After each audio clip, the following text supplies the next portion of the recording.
Bonjour à tous et bienvenue dans cette nouvelle quotidienne. Alors nous sommes toujours dans notre semaine spéciale Île Loyauté et nous débuterons cette émission avec Duke qui nous emmène du côté de Lifou où nous verrons comment se passe la rénovation de la paille de la case du grand chef du district de Gaïtcha. Et ensuite Anna nous emmènera du côté de Marais où elle nous fera visiter le dispensaire de Tadine. On se régalera ensuite avec une fricassée de crevettes made in Lifou et Marie-Hélène nous offrira le dessert puisqu'elle nous emmène aujourd'hui à la maison de la vanille, toujours à Lifou. Mais avant, je reçois notre invité du jour.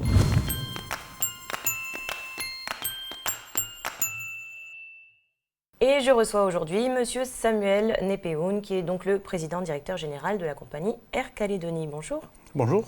Alors, pour commencer, juste un petit rappel historique pour nos téléspectateurs.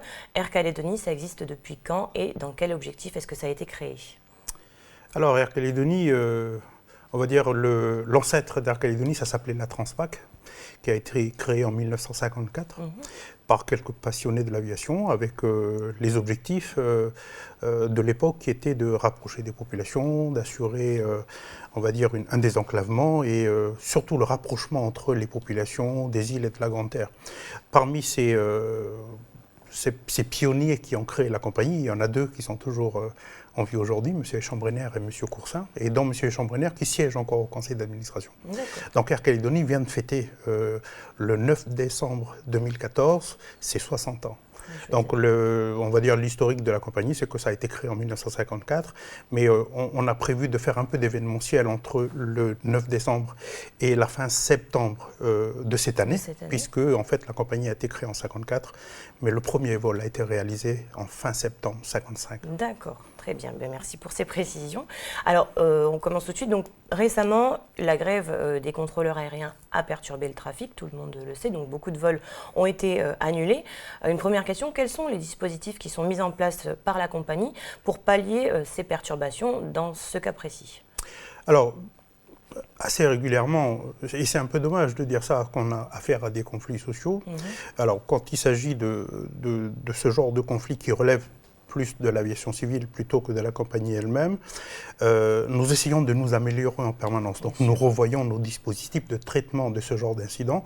Ce que l'on a mis en place récemment notamment, c'est de déclencher très tôt la communication à notre clientèle pour les prévenir suffisamment tôt qu'il risque d'y avoir des perturbations dans les trafics pour que les gens suffisamment tôt également, à la fois ils apprécient le fait d'être prévenus et de pouvoir prendre leurs dispositions. On leur dit juste, il va y avoir des perturbations, prenez vos dispositions, ou vous avancez, ou vous retardez, ou vous annulez, mais dites-nous. Donc, puisque dans ce cadre-là, généralement l'aviation civile et le gouvernement arrêtent un programme minimum, donc on sait assez souvent à l'avance quel est le programme minimum, ça nous permet de dire aux gens, ceux qui sont sur ces vols-là sont maintenus, par contre il y a de fortes chances que tel vol soit annulé. Et on essaye, nous, de gérer en fonction de l'attitude de notre clientèle qui nous dit « je veux absolument partir ». Donc, nous, à ce moment-là, on essaye de les redispatcher sur les vols existants, voire de les reporter sur les vols des jours suivants. On essaye d'améliorer et on essaye en tout cas de développer suffisamment en amont la communication parce qu'on se rend compte que très souvent, la clientèle râle, surtout parce que par le manque d'informations. Donc c'est un challenge permanent chez nous qui est d'essayer d'améliorer de manière constante la communication parce que très souvent la réaction immédiate des équipes d'une compagnie aérienne, c'est de régler le problème, comment on gère ci, comment on gère ça, etc. Et la partie interface entre l'opérationnel et la clientèle, suffisamment souvent, c'est là où on prêche un petit peu, donc on essaye en permanence d'améliorer nos dispositifs de communication. D'accord, donc la communication en priorité. Pour ce qui est de l'accompagnement, par exemple pour les billets qui sont annulés, les gens qui n'ont pas été prévenus ou qui n'ont pas reçu l'information à temps, comment ça se passe? Ils sont accompagnés, ils sont remboursés? Est-ce que les billets sont déplacés?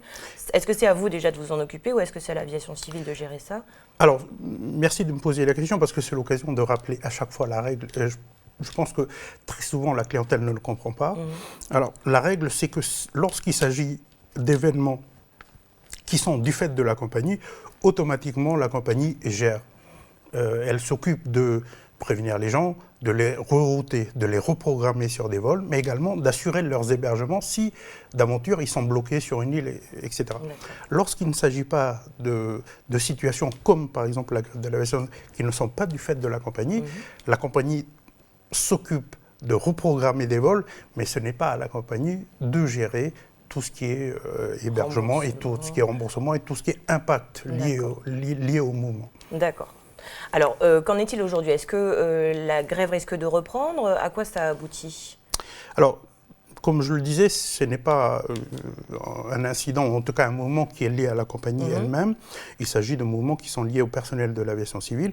Ce que l'on sait, en revanche, nous, c'est que c'est un mouvement qui a été suspendu, mais que l'on a cru comprendre qu'ils allaient le réactiver.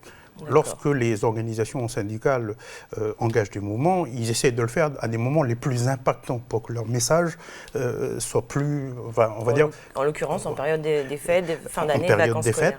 Et là, il risque, d'après ce que l'on a compris, il risque de le renouveler pour la rentrée scolaire. Ce que l'on ne comprend pas, par exemple, pour les départs en vacances, c'est qu'un mouvement comme ça qui se déclenche tout en sachant que le gouvernement était démissionnaire, donc il n'y a pas d'interlocuteur, on a eu un peu de mal quand même à comprendre qu'un tel mouvement ait pu être maintenu. D'accord, je comprends. Alors, quelles sont les contraintes, pour revenir à la compagnie, auxquelles doit faire face donc, la compagnie pour assurer donc, la stabilité et la pérennité de son exploitation? Alors, ce qu'il faut savoir, tout à l'heure on parlait de l'historique de la compagnie, elle est assez ancienne. C'est quasiment la seule qui assure ce type de mission. C'est vrai qu'on a la contrainte d'un petit territoire, on a la contrainte d'une petite population, donc d'une petite clientèle. Par contre, on a des contraintes d'exploitation qui sont assez importantes. C'est-à-dire qu'on dessert une dizaine de destinations dans une même journée avec des trajets très courts. Et donc, en termes de coûts d'exploitation, c'est très souvent très lourd. Trouver des appareils qui soient le plus adaptés à ce type de contraintes et de contexte, ce n'est pas aussi évident. On a la chance d'avoir enfin trouvé des appareils de type ATR qui sont vraiment adaptés à notre type d'exploitation, sauf que quand on raisonne en termes économiques, en termes de taille de marché, assurer une mobilité des populations et des biens nécessite très souvent qu'il y ait un accompagnement du public. Parce que si on devait exploiter aux réelles conditions économiques, les gens ne voyageraient pas autant. Donc, je pense que malgré tout, les choses ont beaucoup évolué, puisqu'aujourd'hui, les collectivités jouent complètement le jeu, puisqu'avant, Air Calédonie a très souvent été en difficulté, parce qu'on lui a demandé d'assurer à la fois une mission de service public, de désenclavement des populations, du transport qui soit accessible à la population, mais on ne lui en donnait pas forcément les moyens. Je pense qu'aujourd'hui, on est arrivé à quelque chose d'à peu près stable. Je pense que ça reste perfectible, bien évidemment, mais on est arrivé à quelque chose aussi de plutôt satisfaisant. Alors justement, quels sont ces moyens qui ont été mis en place pour assurer l'accompagnement des populations? Il y a des tarifs résidents qui sont mis en place, il y a une carte continuité qui existe pour les résidents des îles. Comment ça se passe? Comment ça marche exactement? Alors, il y a eu plusieurs dispositifs qui ont été créés par le passé. Le plus récent, alors c'est un peu malheureux à dire, mais c'était suite aux événements que l'on a connus en 2011. Notamment avec les événements de marée, les revendications des usagers qui voulaient des tarifs qui soient accessibles et qui permettent aux populations des îles d'avoir une plus grande mobilité à des conditions tarifaires beaucoup plus abordables. Donc les dispositifs qui ont été créés fin 2011 et qui ont été mis en œuvre dès 2012, c'est ce qu'on appelle d'une part la continuité pays, qui est un dispositif créé et financé à 75% par le gouvernement et à 25% par les provinces. Et un second dispositif qui s'appelle la solidarité transport, qui est par contre ce dispositif-là qui est plutôt exclusivement adressé aux populations de ce qu'on appelle l'aide médicale gratuite, bénéficiaires de l'aide médicale gratuite, qui est financé par contre cela à 100% par les collectivités provinciales. Donc ce sont deux dispositifs qui aujourd'hui représentent dans le trafic d'Air Calédonie, qui je rappelle au dernier exercice, on vient de passer les 410 000 passagers an, qui représente aujourd'hui quelque chose comme entre 40 et 42%. Donc ça a pas mal évolué ces dernières années, puisque les premiers exercices, ça représentait le dispositif aidé par rapport à l'ensemble du trafic de la compagnie, quelque chose comme 35. Donc ça prend de l'ampleur. Ça a bien progressé, d'accord. Pour assurer le transport et l'approvisionnement entre les îles, il y a des dispositifs aussi qui ont été mis en place. Je parle notamment de Chap-Chap. Où est-ce que ça en est, Chap-Chap? Ça existe toujours? Alors, le Chap-Chap, c'est un dispositif qui a été créé à une époque, effectivement, pour permettre de desservir les îles entre elles par l'aérien. Donc le Tchatchap, c'était un ancien produit Air Calédonie. Il y a eu un audit il y a quelques années de ça qui avait été mené par Air France Consulting qui a démontré que c'était quelque chose d'économiquement très lourd pour les collectivités à supporter, puisque surtout quand on fait des Tchatchaps avec des ATR et qu'on a moins d'une dizaine de passagers à bord, très rapidement, en termes de coût, ça devient vite très lourd à supporter. Donc, c'est quelque chose qui a été abandonné. Aujourd'hui, ça a été remis en place sous forme de test, et notamment, ces dernières années, on a mis la priorité sur Ouvert, parce que Ouvert, ces dernières années, je rappelle que Ouvert n'avait plus de wharf adapté, et donc le Beticho n'y allait plus. Donc, on a mis un dispositif avec un partenariat avec Air Loyauté qui a des plus petits modules que sont les Twin Otter, qui sont 19 places, qui nous permettaient d'assurer plus particulièrement pour Ouvert, pour pallier l'absence de desserte maritime. Et on devrait prochainement expérimenter ce type de produit sur marée, parce qu'encore une fois, ce n'est pas quelque chose de simple à mettre en œuvre, parce qu'il y a une logistique, mais très souvent en termes de coûts économiques, ce sont des choses qui ne sont pas simples à gérer et pas toujours faciles à équilibrer financièrement. D'accord, donc c'est vrai que ça coûte des sous, mais on ne peut pas non plus ignorer, même si on n'a que 3 passagers, enfin une dizaine de passagers, on ne peut pas non plus ignorer cette demande.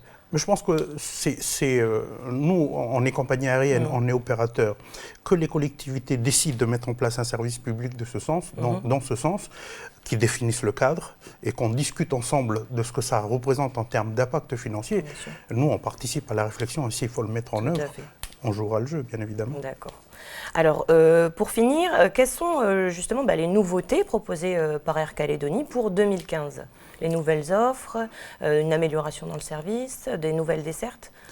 Alors, depuis quelques années maintenant, nous sommes dans une phase où Air Calédonie, comme je disais, elle a 60 ans cette année. C'est une compagnie qui est assez ancienne. En revanche, le milieu de l'aéronautique a beaucoup évolué. Le cadre réglementaire dans l'aéronautique a beaucoup évolué. Et une de nos priorités, c'est de nous mettre, on va dire, pas aux normes, parce que malgré tout, on ne fait pas n'importe quoi au quotidien, mais il est nécessaire, malgré tout, de rénover notre organisation de telle sorte à être dans les normes actuelles, être une compagnie aérienne de cette époque. Parce que, on a un peu grandi, c'est l'histoire du pays, on a géré des aérodromes, on a géré des équipes, on a un peu fait tous les métiers en dehors de l'aérien. Aujourd'hui, le milieu de l'aérien a beaucoup évolué, à nous à faire les efforts pour être aux normes. Donc ça, c'est une première chose. Et la deuxième, c'est que notre mission première, c'est le trafic domestique, mais nous avons commencé à réfléchir également, à commencer à desservir le régional. Pourquoi le régional ? J'insiste bien sur le fait que notre mission première, c'est le trafic domestique, mais on a dû acheter un 4e avion au cours de l'exercice précédent. Parce qu'à 3 avions, ça commençait à devenir un petit peu court de desservir les 10 destinations dont je vous parlais tout à l'heure. Avec 3 appareils, ça commençait à devenir un peu juste. On a dû s'équiper d'un 4e avion. Mais entre-temps, s'équiper d'un 4e avion, ça nous apporte du confort, mais entre-temps, il faut aussi optimiser l'utilisation du 4e appareil. Donc, ça nous permet de couvrir le surplus de demandes qu'il y avait à couvrir, mais une fois qu'on a un 4e avion, il faut optimiser son utilisation. Donc, on a commencé à réfléchir effectivement sur la possibilité de définir du régional. Nous travaillons sur la possibilité de desservir Tana, par exemple, ponctuellement dans un premier temps, et voir après si c'était nécessaire de pouvoir les transformer en lignes régulières. Mais dans un premier temps, s'assurer que ça puisse être des opérations en partenariat avec des agences commerciales. Tana, week-end touristique, à mon avis, ça peut être quelque chose d'intéressant. Le week-end pour aller visiter le volcan et passer quelques jours au Vanuatu. Pourquoi pas Santo? Nos collègues d'Air Calin, ils sont sur la ligne de Port-Vila. Donc nous, on travaille sur 2 autres destinations sur le Vanuatu. Nous avons expérimenté une première fois, nous l'avons fait par le passé, mais nous avons relancé la desserte de Norfolk. Nous avons fait une première opération au cours de l'année 2014 qui s'est très bien passée. On a des très très bons retours. On envisage même d'en refaire courant 2015. Donc en 2015, on pourrait avoir de nouveau et du Norfolk, et peut-être 2 destinations sur le Vanuatu. Et au niveau des services locaux, enfin de la desserte locale, est-ce qu'il y aura des améliorations prévues? Alors, nous travaillons également beaucoup sur la desserte locale. La piste de Koné, par exemple, a été rallongée, élargie, qui nous permet d'envisager Koné de manière beaucoup plus régulière. Donc là, aujourd'hui, parmi les projets pour la province Nord cette année, c'est qu'on aimerait pouvoir sécuriser le 42. L'ATA 42, le lundi, le mercredi et le vendredi. Comme on n'a qu'un ATR 42 et 372, nous voyons avec l'aviation civile, parce que pour positionner l'ATR 72 à la place du 42, il nous faut des démarches très particulières. Nous demandons à l'aviation civile de nous permettre, sous dérogation, de pouvoir, si le 42 ne peut pas partir, parce qu'on a un incident technique, ça arrive assez souvent, c'est de pouvoir switcher et pouvoir mettre un ATR 72 à la place. Ce sont des choses qu'on essaie de développer. On travaille également sur la possibilité de faire des rotations depuis le nord directement sur les îles. Par exemple, le vendredi soir, on a beaucoup de gens des îles qui sont dans l'usine du Nord, par exemple. On a des ressortissants des îles qui sont dans les institutions provinciales, qui aimeraient de temps en temps pouvoir rentrer chez eux. Donc, à définir dans un premier temps, en termes de calcul financier, en termes de fréquence de rotation, mais ce sont des choses qu'on sera amené à développer. Ce sera peut-être plus que des projets d'ici la fin de cette année. D'accord, très bien. Je vous remercie d'avoir accepté cette invitation, M. Nepéoun. Merci à vous. Pour nous passons à l'agenda du pays avec Davina.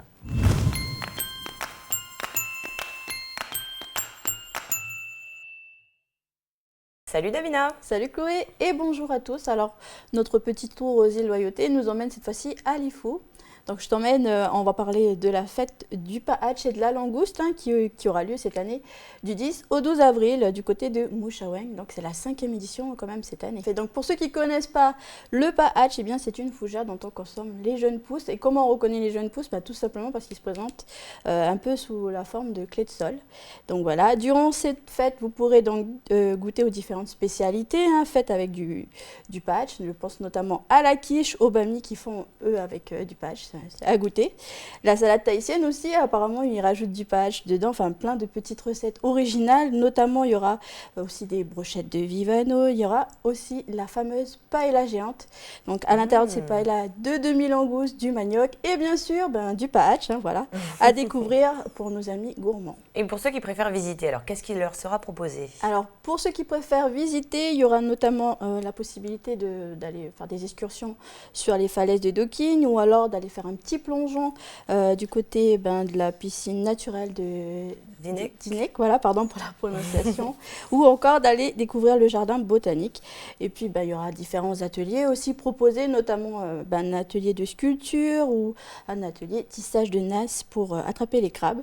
Et il y aura aussi une démonstration de confection de la grande case. Voilà, plusieurs activités possibles, tout ça dans la bonne humeur bien sûr, et puis en chanson avec les chorales de là-bas, et puis il y aura aussi des danses, et je pense notamment à la danse qu'ont créée pour l'occasion les jeunes de Mouchaweng. Donc elle mime un peu la recherche de cette fameuse Pahatch là, donc à voir et à découvrir. Et puis donc pour l'événement, il y aura quand même 20 stands qui seront proposés et puis qui montreront un peu le savoir-faire des gens de Mouchaweng.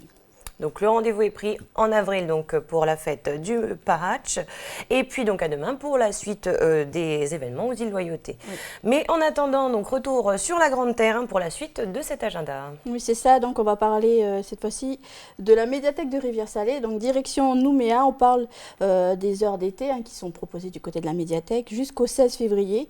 Donc elle est ouverte uniquement les mardis, mercredis et vendredis de 13h30 à 17h30 et le samedi de 9h à midi. La boîte de retour des documents, elle, sera disponible les lundis et jeudis de 8h à 16h et les mardis, mercredis et vendredis de 9h à 13h. Notez aussi que l'espace public numérique, lui, sera fermé du 13 au 24 janvier. Et puis, en cette période de vacances scolaires, on va faire un point donc, sur ce qui est proposé aux enfants dans le Nord. Oui, voilà, on parle de la direction des sports et des activités socio-éducatives qui propose des stages du 12. Donc, ça a commencé cette semaine jusqu'au 6 février 2015 à la base nautique de Fouet du côté de Koné. Pour les enfants de 8 à 12 ans, il sera proposé des stages en optimiste. Et puis, pour les 13-17 ans, de la voile et du kayak. Donc, il y a 10 places par catégorie d'enfants et ils sont accueillis de 8h à 16h. Il faudra bien sûr prévoir le repas de midi et puis un certain nombre de petits petites choses à ne pas oublier, notamment un short de bain, une casquette, une crème solaire, enfin le nécessaire quoi. Et un rechange bien sûr. Il faudra aussi fournir un certificat médical qui dit que l'enfant est apte à faire de l'activité physique et bien sûr remplir les différentes fiches, notamment d'inscription et l'autorisation parentale. Pour ceux qui se seraient inscrits en avance par téléphone, notez bien que si vous ne vous présentez pas à l'heure d'ouverture du bureau, eh bien ils pourront annuler l'inscription puisqu'il y a beaucoup de demandes, hein, donc faites attention, soyez à l'heure. Et pour ceux qui souhaiteraient avoir un numéro de téléphone pour avoir plus de renseignements, eh bien, il faut composer le 42 31 36. Et l'autre information vacances nous emmène à Koumak. Oui, c'est ça, on va parler de l'association Verti-Calédonie qui propose des stages d'escalade pour les 10 à 14 ans. Donc les prochaines dates sont les suivantes, hein, du 19 au 23 janvier et puis du 2 au 6 février. Donc notez que ceux qui voudraient avoir des informations peuvent appeler Cédric au 97 38 55. Et pour terminer l'agenda du jour, quelques avis de coupure de courant pour la journée de jeudi. Oui, c'est ça, il y en a deux. Donc la première concerne Touo et plus précisément la vallée de Tiwaé. Donc il y aura une coupure jeudi 15 janvier de 8h30 à 15h30 pour l'entretien du réseau haute tension. Et la seconde concerne donc Yaté, les tribus de Goro, Saint-Gabriel, Wao, Toaourou, Wadiana, Port-Boisé, le lotissement municipal de Wao, donc pour le jeudi 15 de 8h30 à 16h pour l'entretien du réseau haute tension aussi. Voilà, mais j'espère que les personnes concernées auront bien noté les heures de coupure. Et en tout cas, merci Davina pour ces infos et on te retrouve demain. Merci à toi Chloé et à demain tout le monde. Quant à nous, on retrouve Duke pour la rubrique C'est bien de chez nous.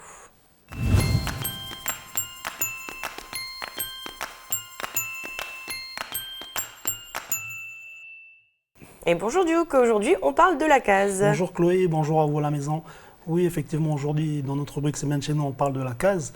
Et puis Chloé, pour commencer, on peut dire que parler de la case en ce moment, ça va nous faire un petit peu, pas pleurer, mais tu sais, avec la chaleur qu'il fait ici au pays, ça donne envie. Ça fait rêver quand j'ai envie de partir et puis rentrer chez moi. Piquer un petit somme sous la case, bien au frais. C'est vrai, parce que même en période de grosse chaleur, tu sais que dans nos cases, là, ici au pays, il fait tout le temps frais. À l'intérieur, oui. Alors, je sais qu'à Lifou, ils disent Ouma Kachu pour la case, Ouma Kachu ou Ouma Mécole, et qu'ils fabriquent la case, principalement une case ronde. C'est vrai, Chloé, tu fais bien de le souligner, parce que à Némouné, c'est un peu différent. On construit les deux cases. La case ronde, là, qu'on appelle Meitsu, et la case plus rectangulaire là, qu'on va désigner par le terme Mathaet. Mathaet qui signifie en négoné, si on traduit, si on fait du mot à mot, c'est maison dormir, donc maison pour dormir. Et puis ça c'est pour le négoné. En Kharaju, je sais qu'on dit moindo. Ce sont plusieurs termes parce qu'il y a plusieurs types de cases aussi. Il y a moindo, moapendo ou moai. Voilà, Chloé, j'insiste un peu sur ces différentes appellations là, dans les différentes langues du pays, parce que tu as pu le noter, tu as pu entendre qu'il y a une sonorité, un mot qui revient à chaque fois, c'est Ouma. C'est ça, Chloé, c'est Ouma. Et puis, voilà, Ouma, en fait, c'est un mot polynésien, un mot d'origine polynésienne qui signifie maison, abri ou demeure. Voilà, le fait qu'on appelle un peu nos cases Ouma Thaet, Ouma Mendo, tout ça, là, Ouma Mécole, ça témoigne du fait que nos vieux, à l'époque, ils ont beaucoup voyagé dans la zone là, et puis beaucoup échangé surtout. Du coup, ce qu'on peut dire, c'est que nos cases telles qu'on les a aujourd'hui, c'est un peu l'héritage de ces échanges. Ces liens, voilà. Dans la zone Pacifique. Alors c'est vrai, quand on regarde les images, les reportages de différents endroits de la zone Pacifique, qu'on voit les habitations traditionnelles, elles ressemblent en fait à celles du pays, quoi. C'est vrai qu'il y a beaucoup de ressemblances. Mais les particularités qu'on a ici au pays par rapport à nos cases, c'est déjà cette forme arrondie là, dont on vient de parler. Et puis voilà, la forme arrondie, ça permet, ou plutôt ça va... en ce moment, là, on est dans la période un peu période des cyclones, tout ça. Là, du coup, avec les forts vents, tout ça qu'on a ici au pays pendant cette période-là, les cases, la forme ronde, elle évite un peu au vent de s'accrocher un peu sur la toiture et puis de tout arracher, quoi. Tout arracher, quoi. Ça accroche pas, quoi. C'est ça. Et puis une autre caractéristique aussi que toi-même tu connais par rapport aux cases du pays, c'est le fait que les portes, elles sont très basses. Elles sont très basses, les portes de nos cases ici au pays. Oui, alors là, on connaît la signification. C'est pour forcer donc le visiteur ou ceux qui rentrent à se baisser par signe de respect et d'humilité en entrant dans la case. C'est vrai. Et puis autre chose qu'on peut rajouter par rapport à la case, par rapport à la construction, l'architecture de la case, surtout les grandes cases, les cases de chefferie, on va dire ça comme ça, c'est la façon dont elles sont construites. Les différents matériaux tout ça, qui sont utilisés, la façon dont les matériaux sont assemblés, liés, tout ça, beaucoup de nos vieux nous disent que ça représente un petit peu la connexion. C'est symbolique et ça représente la connexion, plutôt le lien entre les différents clans, les différents clans qui composent un peu le pays. Aujourd'hui, on parle de district, tout ça, mais le district, ça reste un terme français, adopté, un terme adopté parce que le district, c'est une découpe administrative, on va dire ça comme ça. Mais voilà, la grande case, ça symbolise un petit peu les liens et puis les différents membres du clan. Les différents membres du clan, les différents clans qui composent un pays, on va dire ça comme ça. D'accord. Alors, donc tu parlais tout à l'heure de Ouma, qui est un mot emprunté donc au polynésien. Donc, est-ce que, en dehors du mot, c'est-à-dire qu'on a échangé des techniques aussi de construction? On a échangé des techniques de construction. L'architecture des cases en témoigne. Et puis, ce qu'on peut dire aussi, c'est que les Polynésiens, chez eux, ils avaient déjà le cocotier.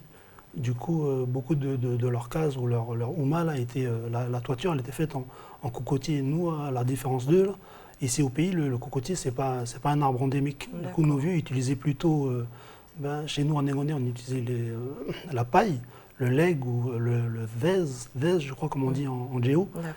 Sur la Grande Terre, on utilise encore la peau de niaouli. On utilise aussi comment on appelle ça, les feuilles d'une certaine variété de canne à sucre. Et puis à côté de ça, on a aussi les feuilles de pandanus. Voilà un petit peu les différents matériaux qu'on utilisait à l'origine. Aujourd'hui, il y en a on s'est mis un petit peu à utiliser le cocotier, mais en fait, voilà, c'est à l'origine. Ça ne vient pas du pays. À la base, ce n'est pas les matériaux qu'on utilisait. D'accord. Alors, on a cité différents types de cases du pays, mais il y a une case qui sort du lot, si on peut dire ça comme ça, c'est la case du chef ou la case du grand chef. C'est vrai. La case du grand chef, elle sort un peu du lot parce que voilà, elle est souvent utilisée pour tout ce qui est ce dont on a cité tout à l'heure, la symbolique par rapport aux liens des membres du clan, les clans qui composent un pays. Et puis voilà, on a eu de la chance parce qu'on a un de nos collègues, un de nos confrères qui s'appelle Jamie Waimou. Jamie s'est rendu à Jéhu et puis il a assisté à la rénovation de la toiture de la grande case de Gaïcha, la case de la chefferie de Gaïcha. Et puis il nous en a ramené ce petit reportage que je vous propose à voir à la maison, qu'on regarde tous ensemble.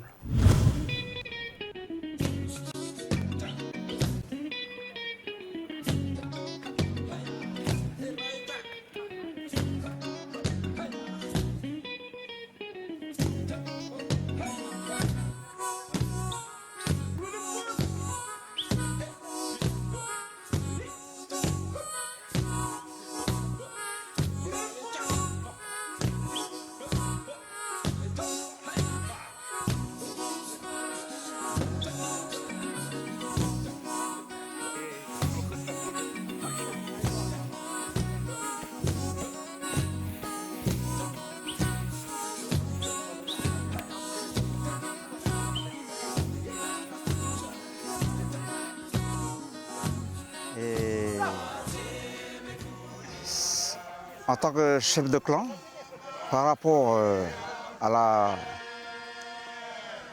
la mise en paille de la grande case de la grande royaume de Gaïcha, du prince Puyono Zeoula, en ce moment, on change la paille tous les 10 et tous les 8 ans. Alors maintenant, les clans se sont rassemblés pour changer la nouvelle paille. Et cette maison, la grande chefferie, elle représente notre identité de Gaïcha. La base de ce grand royaume, c'est les clans, les 4 grands clans de Gaïcha. C'est pas la même chose qu'on change la paille d'un particulier. C'est aussi d'abord fédérer les grands clans. C'est pas simplement changer la paille, mais fédérer les grands clans du district. Venir travailler, c'est pour avoir la bénédiction. Cette grande case, c'est comme le paradis, où les gens de Gaïcha viennent puiser la bénédiction instaurée par nos aïeuls. Les différents poteaux, ça représente les clans. Et le poteau central représente le prince, le roi Zaoula. C'est ça qui signifie la grande case chez nous. Et il y a les traversales qui représentent encore les clans. Alors en ce moment, quand on travaille ici, on travaille chaque clan fasse leur travail, mettre la paille, mettre le bois dans leur côté, dans leur endroit. Moi, je n'ai pas le droit d'aller travailler à l'endroit de l'autre clan, parce que c'est sacré. Il faut que je travaille à l'endroit là où mes ancêtres m'ont mis pour travailler dans l'endroit de mon clan, On est content parce que il y a beaucoup de jeunes qui sont venus puiser des repères. C'est surtout ça. Tous les 8 ans, tous les 10 ans, on vient changer la paille ou changer le bois. Mais le plus important, c'est pour la jeunesse. Et dans cette case, il y a une dernière, là-haut, il y a une dernière coutume. Le clan de la terre, ils vont mettre le chapeau. Là, ils vont mettre le chapeau, là, aujourd'hui. C'est la dernière coutume. Après, cet après-midi, on va faire au nettoyage. Les femmes des clans vont amener les nattes pour terminer notre devoir. C'est notre devoir à la chefferie, à ce royaume.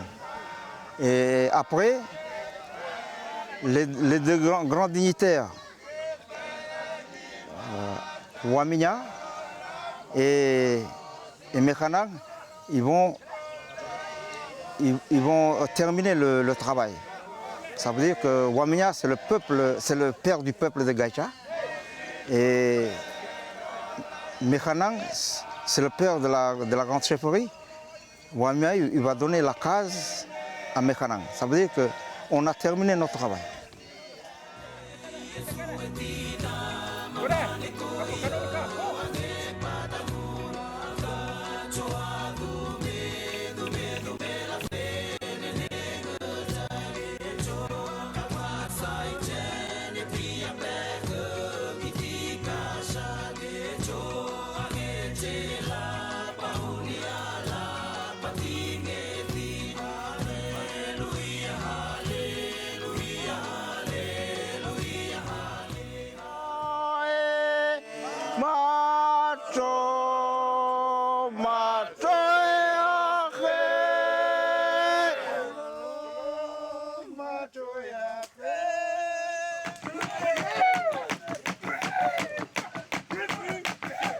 Elle est trop belle cette case, alors surtout le travail en communauté qui est fait par les jeunes de la tribu, du district, qui sont là, donc qui participent chacun au travail, donc c'est vraiment sympa, ça doit être une expérience assez enrichissante pour tous parce que c'est un moment d'échange, de partage. C'est vrai, alors en fait c'est ces quatre clans là, qui ont participé un peu à la construction, ou plutôt à la rénovation de la toiture. Et puis voilà, comme tu dis, surtout pour les jeunes qui ont participé au chantier, ce sont des moments riches parce qu'ils vont pouvoir voir où est leur place ou quel rôle ils jouent dans leur environnement. Là, Oui. Et puis, c'est aussi pour eux le moment d'écouter les paroles des vieux. Les vieux vont échanger beaucoup de paroles qui vont aider un petit peu le jeune à se construire. Et puis le savoir-faire aussi, apprendre à construire. C'est ça, il y a tout ça.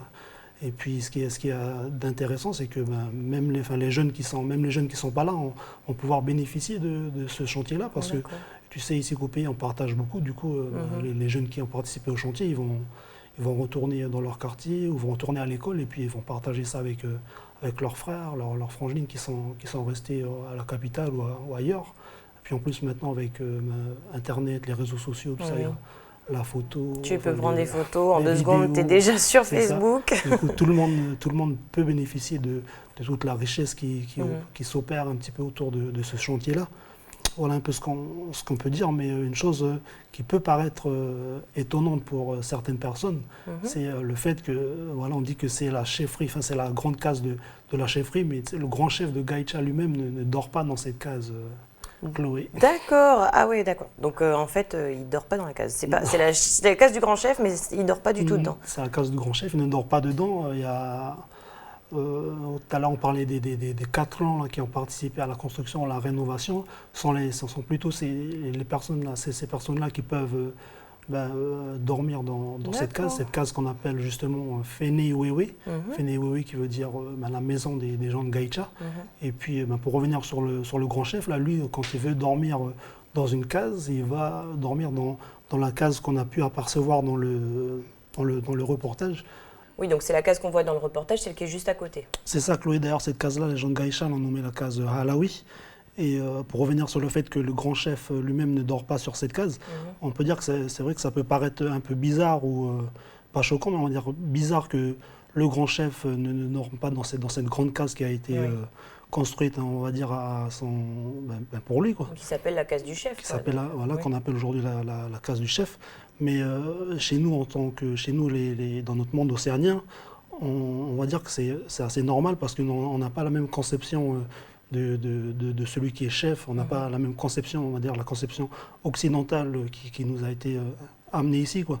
Parce qu'ici au pays, enfin, comme je disais tout à l'heure dans la zone océanienne, le chef c'est quelqu'un qui a été placé là par les gens, par les vrais gens du pays. Et puis ce qui fait que le chef, c'est quelqu'un qui va porter la parole de tout un pays, porter la parole des clans qui composent, enfin des hommes, des personnes qui composent ce pays-là. Et puis à la différence de la conception du chef, tu sais, dans la pensée occidentale, si je peux dire ça comme ça, le chef chez eux, c'est celui qui prend la décision, même si tout le monde, il n'y a pas d'accord de trouver entre les différentes parties, tout ça. Le chef, c'est lui qui peut décider tout seul, quoi. À la rigueur, on peut même faire référence à la notion de dictateur. Oui. Ici au pays, c'est tout autre chose. Le chef est là pour porter la parole du pays, pour servir le pays, pour servir les gens qui l'ont accueilli ici. Voilà un peu ce qu'on peut dire sur, autour de la construction, plutôt de la rénovation de la toiture de la case de la chefferie à Gaïcha. Très bien. Merci beaucoup, Diop, pour toutes ces informations. On te retrouve bientôt. Merci Chloé, et puis merci encore à vous à la maison de nous avoir suivis. Quant à nous, on rejoint Anna, on s'occupe de vous.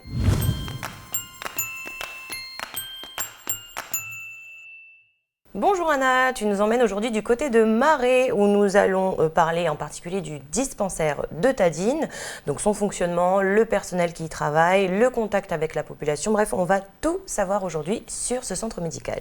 Bonjour Chloé et bonjour à tout le monde. L'année dernière, dans un de nos reportages, nous avions vu le fonctionnement d'un dispensaire du Nord. Donc cette fois-ci, nous allons aux îles Loyauté, à Marais. Donc je vais commencer par une petite présentation de l'île de Marais. Si tu veux bien, alors Marais, c'est la 2e île des îles Loyauté pour ce qui concerne donc la superficie et la population. Elle se trouve juste derrière Lifou. Et alors comme à Lifou, est-ce qu'il y a des districts aussi ? Oui, Marais est divisé aussi en districts. En fait, il y a 8 districts sur l'île.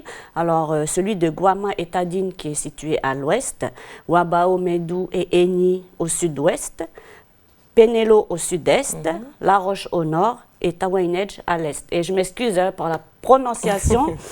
Alors, à Marais, on parle le Négoné, et c'est également le nom de l'aire coutumière. Donc, on dit l'île de Négoné, c'est pareil. Voilà un peu pour la présentation rapide de l'île. Et puis, à savoir que sur l'île de Marais, il y a 2 dispensaires, celui de Tadine et l'autre à La Roche. Est-ce que chaque île dispose de dispensaires? L'IFU aussi a 2 dispensaires. Donc, il y a celui de Oué et celui de Répéné. Et puis, à Ouvéa, par contre, il y a celui de Ouloup uniquement. D'accord, donc ça doit faire beaucoup de personnel, tous ces dispensaires. Oui, Chloé, ça fait beaucoup puisqu'il y a les personnels médicaux, donc ce sont les médecins, les sages-femmes, les chirurgiens dentistes, et puis il y a aussi les personnels qu'on dit paramédicaux, donc ce sont les infirmiers, les aides-soignants, les kinés, les orthophonistes, voilà. Ensuite, il y a les personnels auxiliaires, administratifs, ceux de service, de l'entretien, les ambulanciers, et puis il y a aussi les régisseurs des recettes. Donc, on ne va pas oublier qu'il y a aussi des spécialistes qui viennent donc en vacation sur l'île. Donc, ça fait un roulement entre le cardio, le pneumologue, etc. Voilà un peu tous les spécialistes qui viennent en vacation sur l'île. Et puis, dès qu'il y a une urgence, eh bien, on envoie sur Nouméa. D'accord, donc ça suppose que chaque dispensaire doit être bien équipé. Oui, en tout cas, celui de Tadine est relativement bien équipé, puisqu'il y a quand même une dizaine de lits d'hospitalisation, il y a 4 lits de maternité. Ils ont aussi une salle de dialyse au dispensaire, une salle de radio, une salle d'urgence, et puis il y a un bâtiment qui est réservé uniquement aux consultations. D'accord, donc ça doit faire des journées bien remplies pour tous ces professionnels. Alors, journée type, par exemple, pour celui de Tadine, la journée, elle commence à 7h30. On commence par visiter les patients qui sont hospitalisés au dispensaire. Ensuite, l'après-midi, les consultations des patients qui viennent. Ensuite, le mardi après-midi, il y a des visites en tribu. Le mercredi, lui, c'est réservé par contre à tout ce qui est certificats médicaux et puis les visites scolaires. D'accord, donc les professionnels du dispensaire se déplacent également au domicile des patients. Oui, lorsque des patients ne peuvent pas se déplacer jusqu'au dispensaire, donc voilà, les visites tribu, ça sert à ça. 3 ou 5, tout ça va de 3 à 5 patients par visite. Donc le médecin est accompagné d'une infirmière qui se rendent directement à domicile chez le patient. Et puis ils apprécient ces visites-là parce que c'est pas le même contexte. Donc il n'y a pas le stress de l'environnement médical. Et puis ils prennent leur temps de bien discuter avec le patient. Donc voilà, c'est plus convivial, c'est plus sympa que de se déplacer au dispensaire. Mais moi, je te propose de regarder, Chloé, et vous, le reportage tourné à Marais, au dispensaire de Tadine, par notre ami Duke Menango. Au début, c'est l'accueil des patients, les enregistrer, demander les couvertures sociales, s'ils sont à jour et tout. Ensuite, on les oriente vers les médecins de la consulte. Ils payent à l'acte, c'est-à-dire après la consulte, ils règlent. S'ils ne règlent pas, c'est par recouvrement. C'est la trésorerie, on envoie tout aux finances, après la trésorerie. Ils présentent leur couverture sociale, aide médicale, ou ceux qui ont la CAFAT mutuelle, ceux qui ont la longue maladie. Comme ça, c'est pour la suite, pour les facturations. En moyenne, il y a au moins plus de 50 patients par jour vus par le médecin.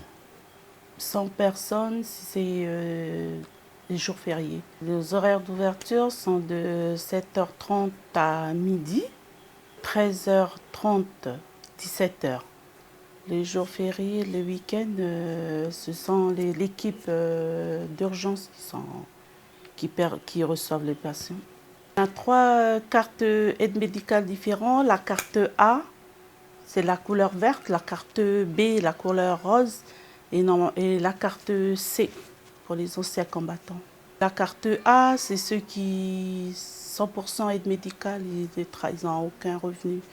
Tandis que la carte B, ils ont aussi la CAFAT, affiliée à la CAFAT. Donc ils ont une part à régler à la caisse. La carte B, elle règle 415 francs. La consultation, elle est à 4150, la carte B, 415 francs. L'organisation du dispensaire est très bien pensée parce que tous les médecins consultent, on fait des gardes, donc ça permet de voir les patients en urgence, soit on juge qu'ils peuvent repartir à domicile, soit on les hospitalise, Et après donc, la garde, on a une réunion pour faire un briefing avec les infirmières et les autres médecins qui enchaînent la garde après nous. Donc comme ça, il y a un suivi et il y a un travail d'équipe. Pour l'instant, pas de difficulté par rapport à la communication parce que s'il y a au niveau de la langue, si on ne comprend pas très bien, il y a les secrétaires qui sont disponibles. Donc on arrive à se faire comprendre et à comprendre les patients. Pour l'instant, le peu d'expérience que j'ai, pas de difficulté particulière. On commence les matins à 7h30 jusqu'à 11h30, on reprend à 13h30 jusqu'à 16h30. On fait rentrer les patients, on les rentre dans l'ordinateur, dans le logiciel. Et puis la plupart du temps, on commence par les prises de sang, parce que les personnes viennent à jeun. Ensuite, on continue par les injections, tout ce qui est injection contre le RAA, ou les injections pour les patients psy. Et ensuite, on fait les pansements, comme vous pouvez le constater. Ma collègue s'y hâte, voilà, le premier pansement de la matinée. Quand on n'est que deux, donc une personne ici, une personne en haut, la personne du haut, si elle a le temps, vient aider à faire les prises de sang. Donc au final, nous, la difficulté, on ne la sent pas, c'est plus les patients qui attendent et voilà, quelquefois c'est un petit peu long pour eux. Mais quand on a un effectif d'infirmiers qui est conséquent, ce qui est le cas maintenant, et ben, du coup on peut travailler directement à deux dès 7h du matin et donc on peut enchaîner plus rapidement les patients et donc l'attente est moins longue pour eux. Voilà. Après les journées sont un petit peu longues quelquefois, mais c'est partie du métier, c'est pas particulièrement dérangeant ça. Voilà. Oui, bonjour. Ok, et bien écoutez, cette semaine on est plein, je peux vous proposer la semaine prochaine. Votre nom s'il vous plaît ? D'accord. Actuellement, il n'y a qu'au dispensaire de Tadine que des soins dentaires sont procurés. Donc le dentiste référent insiste sur le fait que les patients prennent rendez-vous pour venir, pour une question d'organisation. Voilà. Et puis, pour vous donner un ordre d'idée, on voit une dizaine de patients dans la matinée qui ont rendez-vous, plus les urgences qui se déplacent, que nous voyons aussi entre les patients qui ont rendez-vous. Le cabinet dentaire est très bien équipé, on peut procurer tout type de soins adaptés à toute la population de Marais. Donc ça va des soins de prévention pour les enfants, aux soins de carie et puis aux extractions dentaires. Voilà. Il n'est pas rare de croiser beaucoup d'enfants qui consomment beaucoup de soda sucré toute la journée. La consommation de sucre est excessive, ce qui donne beaucoup de caries dès le plus jeune âge et qui fait qu'également la guerre contre le diabète n'est pas gagnée. Si votre dent elle est mobile, c'est pour ça que vous faites un abcès au niveau des tissus de soutien de la dent. J'aimerais inciter les patients à venir faire des contrôles réguliers chez le dentiste et à ne pas attendre de venir uniquement lorsqu'il y a de grosses douleurs, parce que souvent c'est déjà trop tard malheureusement pour sauver la dent. Donc ici, dans le parcours de soins, sur la partie soins, je dirais non programmés, vous avez une salle dans le dispensaire où les gens qui vont se présenter pour autre chose que de la consultation, du pansement régulier ou une prise de sang, quelque chose de programmé, vont venir pour des soins dits urgents ou pseudo-urgents, c'est-à-dire tout ce qui n'est pas prévu. Donc ça va de la gêne respiratoire sur un enfant qui a une bronchiolite, à un traumatisme qui peut être relativement bénin, voire plus grave, de la plaie, de la suture. Donc il y a des postes qui sont aménagés pour ça, et une infirmière ici les accueille dans cette partie du dispensaire qui est plutôt réservée à ce qui est de l'autre côté hospitalisation et soins non programmés, soins urgents de ce côté-là. Cette partie-là du dispensaire, c'est celle qui est ouverte la nuit, donc c'est très variable. C'est vrai qu'on peut avoir une journée relativement calme. Vous voyez aujourd'hui là à cette heure-ci, il n'y a plus de personnes, comme tout d'un coup un accident et plusieurs personnes qui vont arriver, ou dans période d'épidémie, beaucoup de personnes qui vont venir.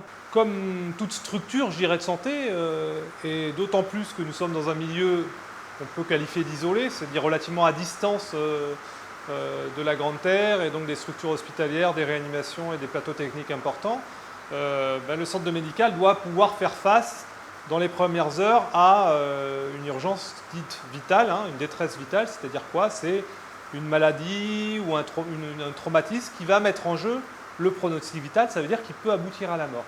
Donc on doit pouvoir faire face à ça. Donc ça se passe en relation très étroite avec le SAMU, le centre 15 qui est basé sur Nouméa, qui va réguler les accidents ou les maladies, qui va permettre de savoir un petit peu ce qui se passe, qui va nous transmettre les patients, voire nous demander d'aller à domicile, c'est-à-dire que on a la possibilité de projeter un médecin avec un infirmier, avec un ambulancier et du matériel de prise en charge médicale de l'avant. On peut projeter auprès d'un patient qui ne va pas forcément pouvoir se déplacer s'il n'est pas bien. Sur le centre médical, vous avez 3 médecins, voire 4, ça dépend un petit peu des effectifs. Et les infirmiers, ils sont 6. Alors, tous n'ont pas des qualifications d'urgentistes. Moi, pour ma part, je le suis, de par ma formation, mais mes collègues, certains le sont, d'autres pas. Alors, on essaye d'harmoniser. On travaille tous ensemble, c'est-à-dire qu'effectivement, s'il y a une urgence qui arrive, si le médecin en poste n'a pas une qualification plus poussée que ça, il va faire appel à son collègue qui va venir l'aider si son collègue est urgentiste. Mais moi, par exemple, ma collègue est nutritionniste, donc quand j'ai des problèmes un petit peu de nutrition, ben, je vais faire appel à ses compétences. Des différences et des compétences des uns et des autres, on arrive à avoir quelque chose qui permet de tenir sur les différentes spécialités de la médecine. Chacun apporte à l'autre. Donc c'est vrai qu'on a tous des formations. Moi, j'ai une formation qui me permet de gérer une partie des urgences vitales dans un premier temps. Et les infirmiers, certains ont des sensibilités, ont travaillé dans les services d'urgence. C'est vrai qu'on aime bien avoir du personnel quand on est en milieu un peu isolé qui a l'habitude des urgences. Mais au-delà de ça, si on a du personnel qui n'est pas formé, on va le former. Donc, nous, ici, on essaye de former en interne notre personnel par des petites formations sur certaines détresses, sur certaines prises en charge, pour essayer d'être le plus opérationnel possible, parce que c'est du travail en équipe. Hein. Et quand il y a besoin, chaque année, il y a un médecin, un infirmier qui vont se former à la gestion des urgences en milieu isolé, une formation qui est dispensée par le CESU de Nouméa. On s'occupe aussi bien sur Tallinn que sur La Roche, on s'occupe de toutes les femmes, depuis la puberté jusqu'à après la ménopause. Donc on fait tout le suivi gynécologique des patientes. Ça passe par un suivi classique annuel des patientes, par les rendez-vous des mammographies pour les patientes qui ont plus de 50 ans, par le dépistage du cancer du col pour les frottis, les petits soucis qu'il peut y avoir au cours de la vie gynécologique des patientes. On fait les échographies, toutes les consultations. Les suivis de grossesse. Voilà, au niveau de tous les suivis de grossesse du début jusqu'à la fin. Ensuite, on les garde avec nous en consultation jusqu'à 7 mois et demi de grossesse. Et ensuite, elles partent sur Nouméa pour une prise en charge au cas où elles accouchent un peu prématurément. On fait les échographies aussi. Il y a des gynécologues qui viennent 2 fois dans le mois, un gynécologue pour faire les échographies du premier trimestre, deuxième trimestre et troisième trimestre. Et éventuellement, si on a rencontré des soucis avec des patientes au niveau gynécologie, qu'ils les voient également pendant ces 2 jours. Et il y a aussi un suivi PMI, où on suit les enfants de la naissance jusqu'à leurs 2 ans, une fois par semaine à La Roche et une fois par semaine à Tadine. On est 2 sages-femmes pour voir tous les bébés, pour leur faire leur vaccin et tout le suivi médical. On dépend de la province des Îles-Loyauté, donc c'est une direction qui est la direction de la santé, qui dépend de la province des Îles-Loyauté. Les missions qu'on a principalement, c'est tout ce qui est mission de prévention, tout ce qui concerne tout ce qui est dans le domaine du curatif, c'est-à-dire soins, hospitalisation et tout ce qui est consultation en ambulatoire. Et il y a aussi tout ce qui est soins palliatifs et aussi accompagnement de tout ce qui est personnes âgées et visite à domicile. Donc c'est un axe aussi qu'on a développé pour être au plus près de nos populations. Voilà. Pour tout ce qui est personnel, on est en tout 34. Voilà, avec sur le dispensaire de Tadine, donc on a 3 médecins, 7 infirmiers, on a une secrétaire, une régisseuse, on a une aide-soignante, un ambulancier et une femme de service. Voilà, sur La Roche, on a 3 médecins aussi, 3 médecins, 5 infirmiers, on a une régisseuse, une secrétaire et un ambulancier aussi. Après, pour les 2 CM, on a une kiné, on a aussi l'orthophoniste, mais pour l'instant le poste est vacant, on est à la recherche d'orthophonistes et on a aussi 2 sages-femmes qui gèrent les 2 centres médicaux, voilà, avec en dernier un dentiste par centre médical. Mais les soucis qu'on rencontre qui sont liés aux problèmes de transport et surtout aux problèmes d'avion, c'est surtout la venue des spécialistes, parce qu'on a des spécialistes qui viennent en vacation. Et le fait que, par exemple, là on a une grève des contrôleurs, donc après ça repousse encore, soit les vacataires ils annulent leurs vacations, donc ça repousse encore tout ce qui est vacations de des personnes qui doivent voir les spécialistes. Donc c'est ces difficultés-là qu'on rencontre. La difficulté qu'on rencontre aussi, c'est tout ce qui est approvisionnement matériel. Parce qu'il faut savoir que tout ce qui est bouteille d'oxygène, donc on est obligé d'envoyer soit par avion, soit par bateau. Et les bateaux, ils viennent toutes les semaines. Donc voilà, il y a tout ça aussi. Mais je pense que sur les envois de matériel, on arrive à anticiper, mais vraiment ce qui est problématique, c'est les spécialistes et aussi tout ce qui est transfert de bilan sang. Voilà, pour les personnes qui sont là, par exemple, hospitalisées. Donc des fois, les bilans sang ne partent pas. Donc on est obligé de reconvoquer les gens pour les repiquer ou d'autres personnes voilà, qui sont sous traitement, des anticoagulants, tout ça. Donc voilà, on est obligé de les reconvoquer pour les repiquer parce que voilà, l'avion n'est pas arrivé. Donc toutes ces petites choses-là, les petits inconvénients, mais ça fait partie de tout ce qui est milieu isolé. Donc voilà. Mais ce qui est important, c'est comment on anticipe, comment voilà, anticiper les choses. Et donc ça nécessite une organisation et une notation aussi particulière par rapport à tout ça. Voilà. Ah oui, il est bien équipé ce dispensaire et puis l'équipe a l'air très sympathique. Une équipe que nous allons revoir bientôt dans un autre sujet de reportage puisque cette équipe va venir en formation à Nouméa, donc au CESU. Donc les CESU, c'est quoi? Ce sont des centres d'enseignement des soins d'urgence qui sont implantés dans les hôpitaux publics, siège de SAMU. Donc ils organisent des formations plutôt de soins d'urgence au quotidien et puis en situation d'exception.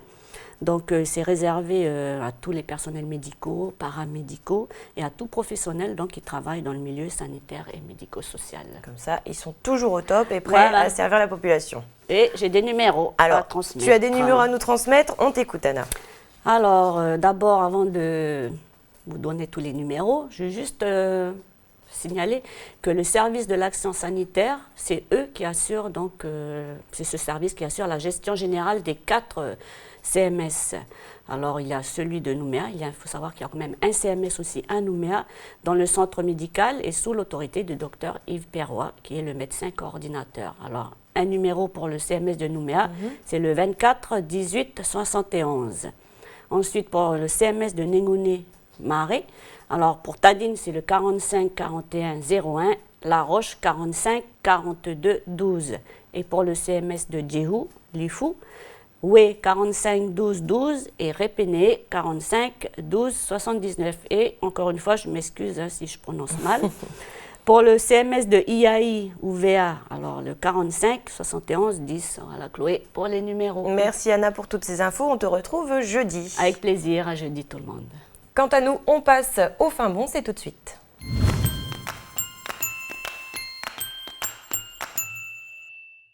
Nous sommes toujours dans notre semaine spéciale Île Loyauté et aujourd'hui pour notre fin bon, direction Lifou où un chef cuisinier, le chef cuisinier d'un hôtel de Oué, nous a préparé une fricassée de crevettes avec des coquilles Saint-Jacques et de la citronnelle. Regardez.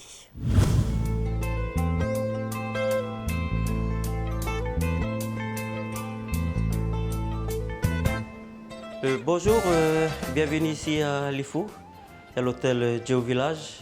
3 étoiles. Pour commencer, je vais vous présenter la recette crevettes Saint-Jacques sautées à l'infusion de citronnelle. Bon, on va commencer. On a ici les crevettes Saint-Jacques avec corail qu'on trouve dans les supermarchés. Les crevettes calibre 21-30, 4 par personne. Les Saint-Jacques 20 grammes. 4 par personne, ça fait environ 100 grammes de Saint-Jacques et 120 grammes de crevettes. Ici, la maïzena, le fumet de poisson, citronnelle, de l'eau et de la crème fraîche. Après avoir débarrassé la table, on va commencer à faire la sauce citronnelle. D'abord, je vais prendre de l'eau, 1 litre d'eau.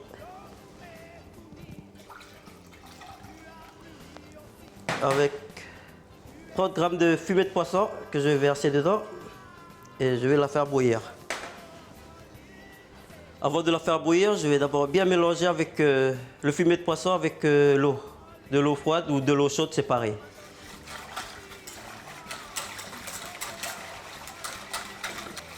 Après, je vais la mettre sur le feu.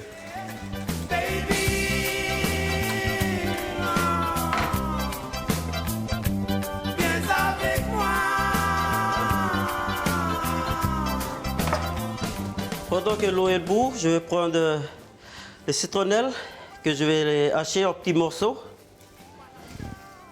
Voilà.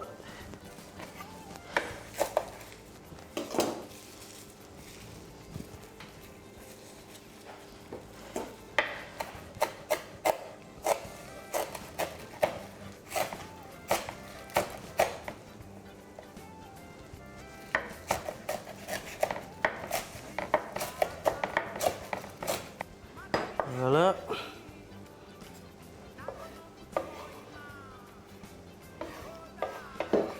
Voilà, c'est terminé. Là, j'ai haché le citronnelle. Maintenant, je vais laisser réduire avec le fumet de poisson.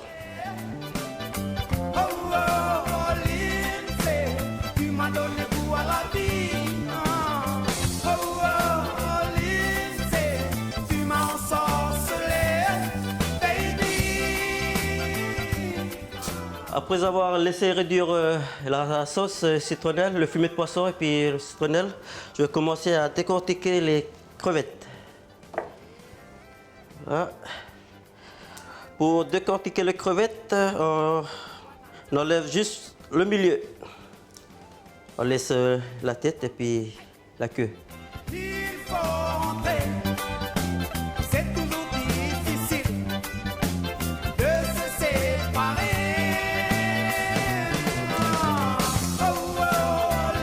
Après avoir décortiqué les crevettes, on va maintenant se mettre au fourneau pour terminer la sauce citronnelle.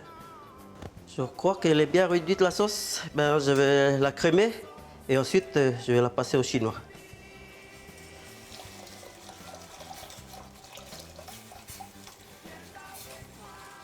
Je vais la passer et après je vais la laisser bouillir encore sur le feu.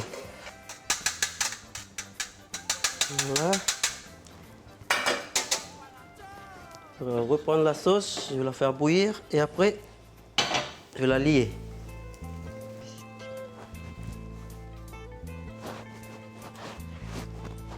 On va diluer la maïzena dans de l'eau et puis on va lier la sauce. Là j'éteins, je vais mouiller le maïzena.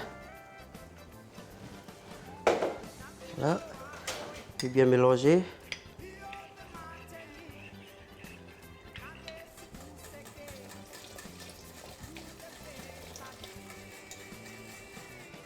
Et là, je peux éteindre le feu. Voilà, après avoir terminé la sauce citronnelle, on va passer à la cuisson des crevettes et Saint-Jacques. Pour les crevettes, on va les faire sauter à l'huile d'olive. Voilà, on va commencer la cuisson des crevettes et Saint-Jacques. On allume le feu. Je vais verser un peu d'huile d'olive.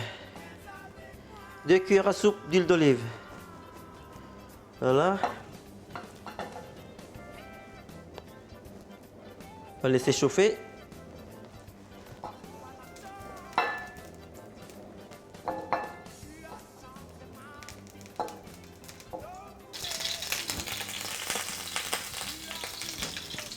Voilà.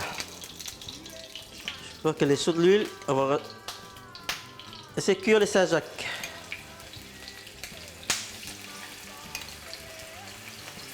Saint-Jacques en premier, après les crevettes.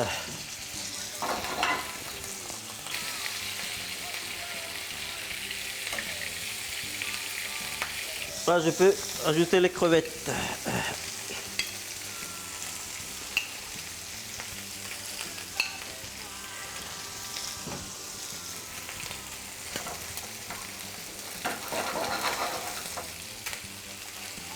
Là, on le retourne les Saint-Jacques.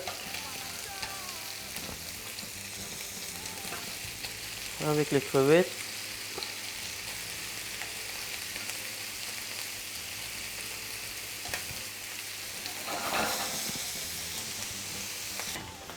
Là, on va mouiller avec la crème citronnelle.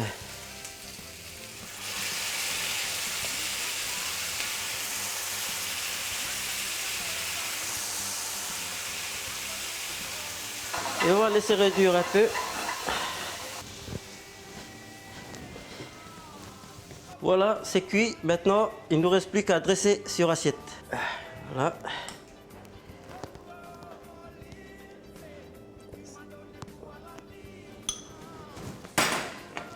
Pour les feuilles de salade.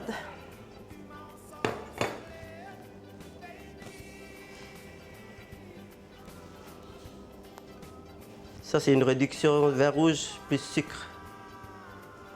Je vais mettre le riz.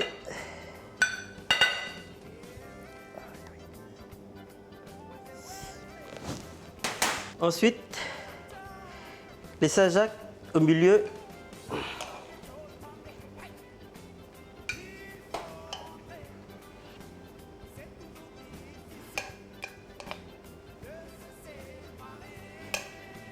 Et les crevettes.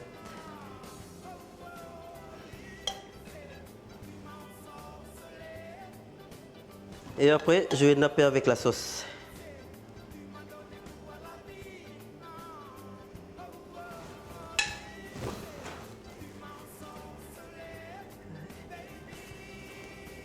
Oignon vert haché. Et voilà, c'est fini. Bon appétit.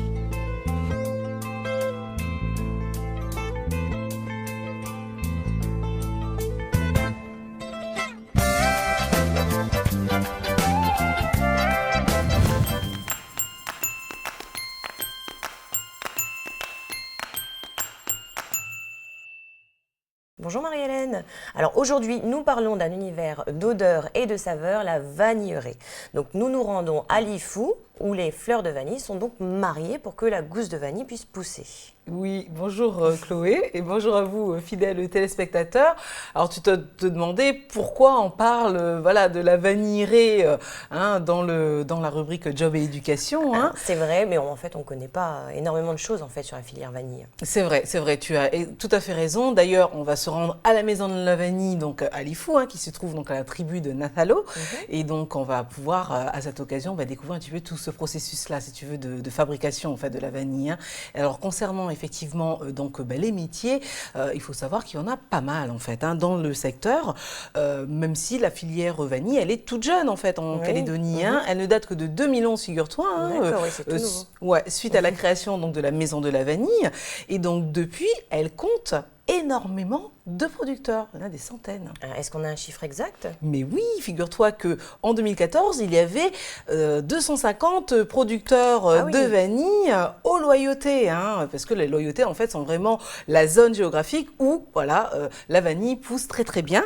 Et donc, si tu veux, ces 250 producteurs de vanille, ils détiennent une carte professionnelle, qui est délivrée donc par Arbre aux Fruits. Ah oui, 250, je ne m'attendais pas à un nombre aussi important. C'est vrai que c'est assez impressionnant, je ne m'attendais pas autant de producteurs. Est-ce qu'on connaît le nombre de producteurs sur chacune des îles? Oui, alors figure-toi que du côté de Lifou, ils sont quand même 170. Du côté de Marais, il y en a plus de 45. Et puis du côté de Ouvéa, il y en a plus d'une trentaine. C'est énorme. Voilà, exactement. Chaque année, figure-toi que leur nombre augmente. On compte souvent, tous les ans 10 à 20 producteurs supplémentaires. Donc c'est quand même pas mal. La filière se porte bien et séduit. Et on sait pourquoi, Chloé, parce qu'il y a peu d'investissement au départ. Oui, c'est pas cher de faire de la vanille en fait. Ça coûte pas très cher au départ. Exactement. Et du coup, si tu veux, comme ça représente pour la plupart des producteurs une source de revenus supplémentaire, donc il n'y a aucun risque en quelque sorte de se lancer dans la filière. On sait qu'on a une activité professionnelle à côté, donc on le fait aussi peut-être plus par plaisir aussi de vivre cette expérience également. Et si tu veux, figure-toi qu'il y a même des producteurs qui sont donc labellisés bio. Ah, ça c'est bien. Alors, on sait aussi que c'est quand même un métier assez difficile parce que même si ça coûte peu de moyens, c'est un métier assez minutieux de devoir marier en fait les fleurs de vanille. Tout à fait. Moi d'ailleurs, si tu veux, lorsque j'étais gamine, je sais que c'était quelque chose qui m'impressionnait toujours parce que j'avais du mal à comprendre en fait qu'il fallait marier une fleur pour ensuite obtenir une gousse de fruit, vanille quoi. de couleur verte, parce que forcément tu t'attends à ce qu'elle soit déjà brune ou noire. Et donc tu vois cette fécondation artificielle là de la fleur qui est obligatoire, sinon il n'y a pas de vanille, voilà, me surprenait toujours un peu quoi. Alors je sais que les particuliers qui eux avaient un plan de vanille chez eux devaient faire appel à un professionnel pour justement le faire, pour la fécondation de la fleur. Et donc grâce au bouche à oreille ça marchait plutôt bien. Ouais. Est-ce qu'il faut suivre une formation pour devenir cultivateur de vanille? C'est vrai qu'au jour d'aujourd'hui, il existe en fait des formations voilà, qui sont dispensées grâce donc à des organismes, grâce notamment à Arbre aux fruits. Voilà, ce sont eux qui s'occupent donc des formations. Donc tout le monde est concerné. Il suffit d'avoir envie d'apprendre. On peut avoir ou pas de l'expérience. Tout le monde est bienvenu. Ensuite, il faut s'inscrire en fait à l'EPFIP. Donc l'EPFIP, on va préciser pour nos chers téléspectateurs qu'il s'agit donc de l'établissement provincial donc de l'emploi et de la formation et de l'insertion professionnelle. Il réceptionne, si tu veux, toutes les demandes et ensuite on participe donc à cette formation et figure-toi que les formations elles sont gratuites, Chloé. Ah, ça c'est bien. Alors j'ai entendu dire que la filière vanille de Tahiti était assez structurée et qu'ils avaient quand même pas mal de savoir-faire. Ils étaient assez calés en la matière. Oui, tu as tout à fait raison, Chloé, parce que figure-toi que ça fait 150 ans que la filière vanille mieux. existe. Oui, 150 ans que les Tahitiens cultivent la vanille. Donc tu te doutes bien qu'ils maîtrisent quand même. Ils ont l'expérience. Ils ont l'expérience, ils ont des méthodes de culture, voilà. Ils sont connus dans ce domaine-là.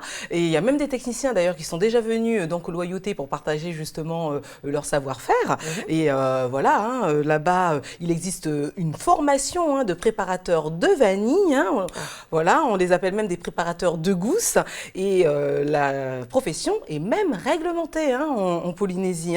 Pour eux, c'est un gage de qualité. D'accord. Et il y a aussi sûrement des examens à passer, j'imagine, avec un diplôme à la clé.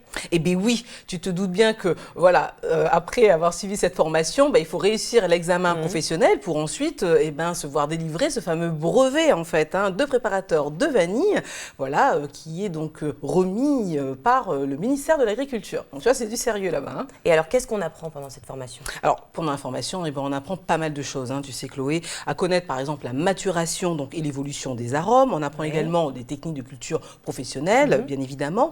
On apprend également à reconnaître les maladies de la vanille, voilà, apprendre aussi à la laver, comment la noircir, comment la trier. On apprend également, si tu veux, un petit peu de réglementation, puisque ce sont des notions qui sont nécessaires lorsqu'on souhaite ensuite la commercialiser et puis voilà, l'exporter partout à travers le monde. Oui, donc il faut savoir quand même tout ça.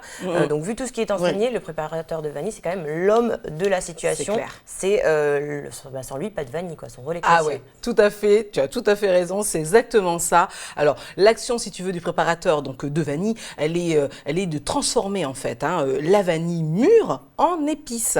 Et c'est ce qui va lui conférer en fait toutes ces qualités, si tu veux, aromatiques, si uniques et si exceptionnelles. Alors c'est quoi le quotidien d'un préparateur de vanille? Eh bien, il va s'occuper donc de l'échaudage, de l'étuvage, du séchage, mais je ne vais pas en dire plus parce qu'on va voir tout ça dans le reportage, jusqu'à la commercialisation, et puis tout cela se passe à la maison de la vanille. Tu sais qu'aujourd'hui, il y a 90% donc, des producteurs de vanille qui ne font que la cultiver. Ensuite, ils revendent leur récolte en fait à la maison de la vanille. On va s'y rendre, Chloé. Allez, là, je pense qu'on a tous envie de voir tout ça. Voilà, Direction Lifou.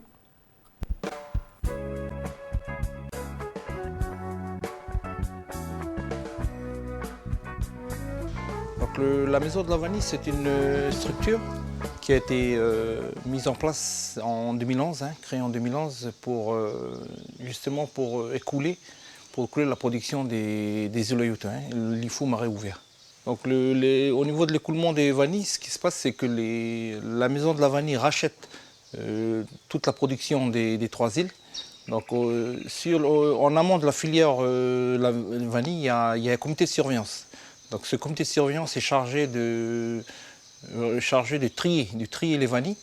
Et ensuite, la maison de la vanille achète toutes ces vanilles-là. En fait, c'est les vanilles des producteurs des trois îles. La filière vanille, il faut rappeler que c'est une filière qui est quand même très aidée par la province des îles. Donc la volonté de mettre en place cet outil, c'était une volonté politique par la demande des producteurs. Parce qu'auparavant, les producteurs préparaient et commercialisaient eux-mêmes leur vanille. Donc ça a quand même, il y a un poids économique parce que derrière, il y a quand même des... Suite à l'achat de vanille, bien sûr, les producteurs, ils sont tout de suite rémunérés. Ils rémunérés une fois la vanille achetée. Donc il y a un revenu quand même qui est, bon, je ne veux pas dire qui est très important, mais c'est quand même des revenus non négligeables pour les producteurs.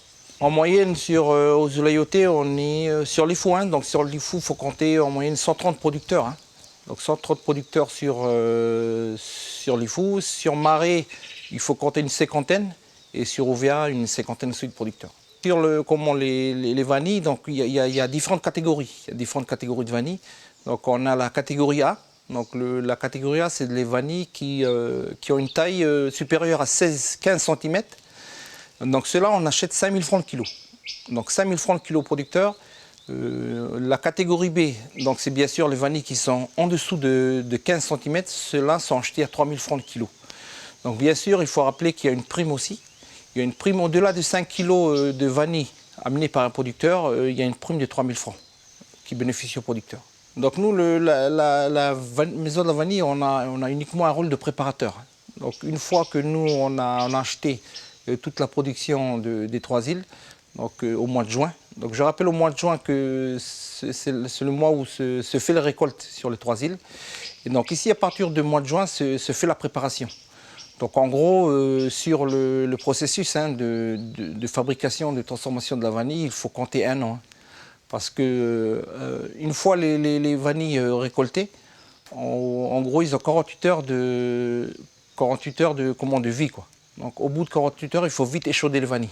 Donc l'échaudage, c'est simple, on fait bouillir les vanilles dans de l'eau chaude à 70 degrés. 70 degrés pendant 3 minutes. Et une fois l'échaudage terminé, s'ensuit l'étape d'étuvage. Donc l'étuvage, c'est simple, on récupère les vanilles échaudées, on les transvase dans des grandes caisses, où là les vanilles vont rester pendant 48 heures. Et en fait, le principe, c'est que ces vanilles vont sécher. Ils vont sécher à l'intérieur de ces caisses avec des piles de couverture. Et ces piles de couverture-là, en fait, sèchent la vanille. Et 48 heures après, quand on récupère les vanilles, vous allez voir, les vanilles, ils changent de couleur. Là, ils sont marrons. Et après, c'est l'étape de séchage. Donc l'étape de séchage, c'est vraiment le plus long. Il faut compter 15 jours à 1 mois de séchage au soleil. Et donc ça, c'est l'étape de séchage au soleil. Une fois l'étape de séchage au soleil terminée, il faut compter 3-4 mois de séchage à l'intérieur, à l'ombre. Donc si vous comptez bien le séchage, il faut compter 5-6 mois de séchage. L'étape de séchage terminée, on trie les vanilles et ensuite se suit l'étape de maturation. Donc l'étape de maturation, c'est très important. C'est-à-dire quoi, les vanilles vont être conservées dans des caissons. Donc nous, maintenant, c'est des glacières. En fait, on trie les vanilles et on les laisse en maturation pendant 6 mois. Donc vous avez vu, pendant 6 mois comme ça, où la vanille n'est plus touchée. Donc pendant 6 mois comme ça, la vanille laisse maturation. En fait, la vanille se bonifie. Donc 6 mois après la maturation, on récupère les vanilles des glacières. Ensuite, il faut les mesurer pour ensuite les conditionner en botte. Une fois les mesurages et l'attache en botte terminée, on les rebascule en glacière pour les conserver. Et là, pendant 3-4 mois, avant la libération des lots. Il y a une grosse partie de la production qui est écoulée sur place. Donc on a notre boutique qui est sur place. Et l'avantage qu'on a ici sur les îles, donc on a les croisiéristes. Donc on a beaucoup de... Cette année, on est arrivé à y proposer une centaine de touchées de bateaux. Et bien sûr, l'écoulement profite bien sûr à ces touchées de croisiéristes sur l'île. Et donc ça, c'est sur l'île. Ensuite, sur Nouméa, vous avez tous les hôtels, tous les restaurants. Et bien sûr, tous les curios, tous les particuliers donc, qui sont écoulés sur Nouméa. Donc voilà, ici se trouve la boutique où tout est commercialisé, les produits de la maison de la vanille. Donc ici, on a tout ce qui est produit cosmétique, donc tout ce qui est produit des huiles de soins. bien sûr à base de vanille. On a de l'huile de coco et l'huile d'orchidée sauvage. Alors, ces produits-là viennent de Nouméa, donc on travaille en collaboration avec Pacifico Nature. Donc Pacifico Nature, c'est une boîte qui est à Nouméa où nous fabrique tous ces produits-là. Et là, bien sûr, donc on a tout ce qui est, je vous parlais tout à l'heure des vanilles. Donc voilà, tous ces vanilles-là, ils sont conditionnés sous ce package-là. Donc, alors là, vous avez plusieurs conditionnements. On a des paquets de 10.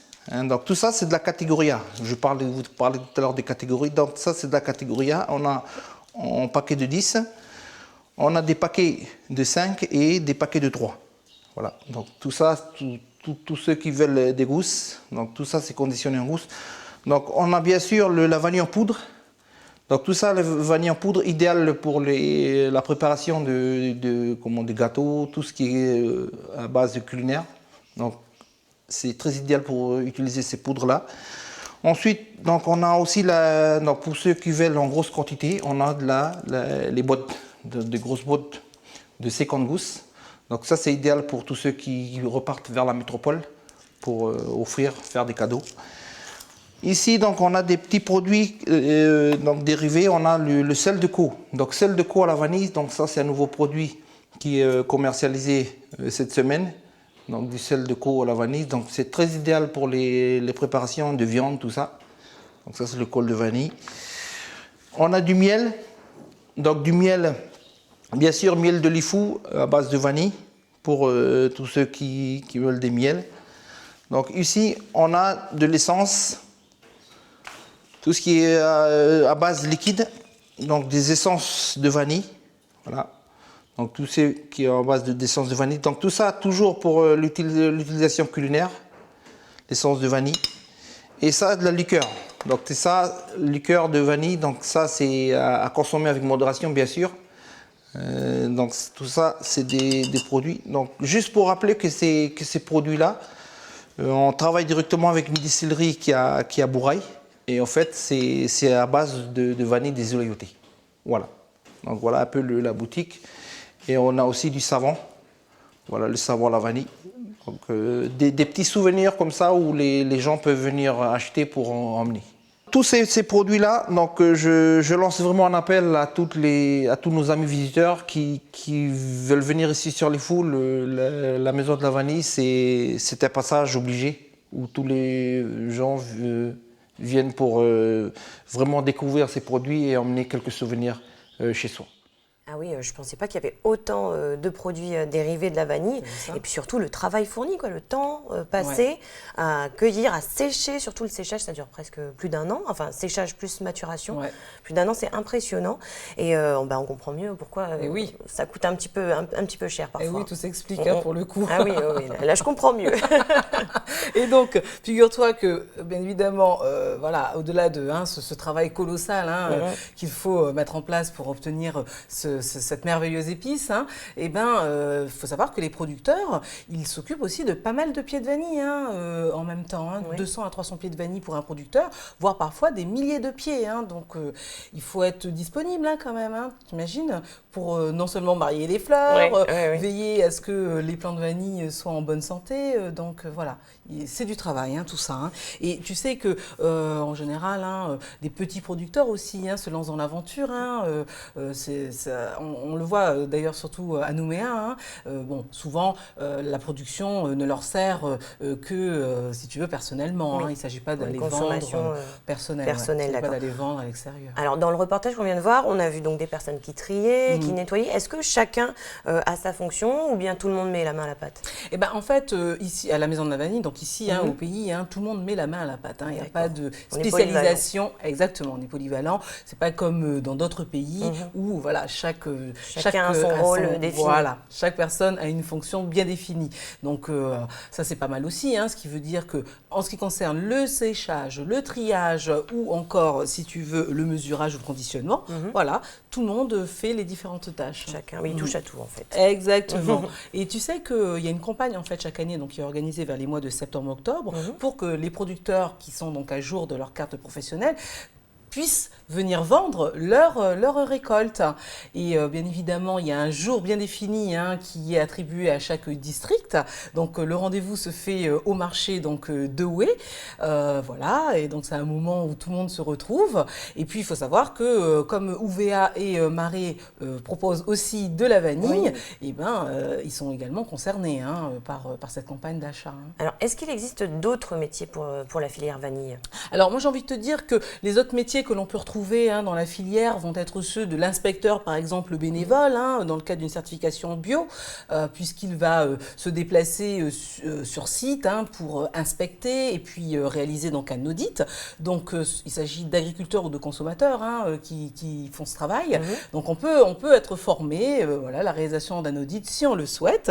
Ensuite il y a bien évidemment les formateurs qui assurent l'enseignement gratuit de tout ce travail de production, de préparation. Et puis, il y a également les techniciens. Les techniciens d'arbres-fruits qui sont là pour aider les producteurs à améliorer, si tu veux, leur technique de culture pour toujours gagner en qualité. Alors, est-ce qu'un jour, on pourra voir la vanille calédonienne sur les tables métropolitaines? J'espère bien qu'un jour, on aura cette occasion-là. En tout cas, au jour d'aujourd'hui, l'heure, elle est à la prospection. Donc, ce qui signifie qu'on cherche, en tout cas, à vendre notre vanille loyalcienne, donc hors du pays, donc à l'exportation. Donc qui sait, peut-être que ça va porter ses fruits, et puis peut-être que lors d'un prochain salon aussi de l'agriculture peut-être, ou Foire de Paris, on verra notre vanille loyalcienne présentée lors d'un stand, quoi. Alors, si on arrive à exporter notre vanille, contre qui est-ce qu'on devra se battre? Alors, il faut savoir qu'à Madagascar, qui est un très gros producteur je pensais à ça. De vanille, tu pensais bien, Chloé, figure-toi qu'il cultive la même variété de vanille que nous. Voilà, donc pas évident. Voilà, c'est un concurrent direct. Ensuite, il y a aussi la Réunion qui est notre concurrent direct, parce que pareil, il cultive la même variété de vanille que nous. Il n'y a que Tahiti finalement, qui n'est pas notre concurrent, puisqu'il cultive une autre variété. D'accord. Voilà. Et alors, tu as contacté aussi Arbres-Fruits pour te renseigner un petit peu plus pour la production de vanille au Loyauté? Alors, j'ai bien évidemment eu au téléphone la coordinatrice, en fait, si tu veux, d'Arbres-Fruits pour les Loyautés. Donc, je lui ai demandé justement où on se situait au niveau de la qualité de la vanille. Elle nous disait dans la moyenne. Nous sommes dans la moyenne mondiale. Voilà. Donc, peut-être que grâce à des techniques de culture qu'on va peut-être trouver ces prochaines années, on va peut-être réussir à augmenter en fait notre qualité de vanille, puisque tu sais que pour la qualité de la vanille, tout cela se décompte en fait en taux de vanilline. C'est la vanilline, c'est la molécule en fait qui donne cette note finale au produit. Donc plus ce taux-là est élevé, plus on gagne en qualité et en arôme. Donc voilà, qui sait, peut-être que nos chers techniciens d'Arbres-Fruits trouveront des techniques nouvelles. On croise les doigts, Merci beaucoup pour toutes ces informations, Marie-Hélène. Avec plaisir, Chloé, au revoir, bonne journée. C'est sur cette touche vanillée que s'achève notre quotidienne. Merci à tous de nous avoir suivis. On se retrouve demain.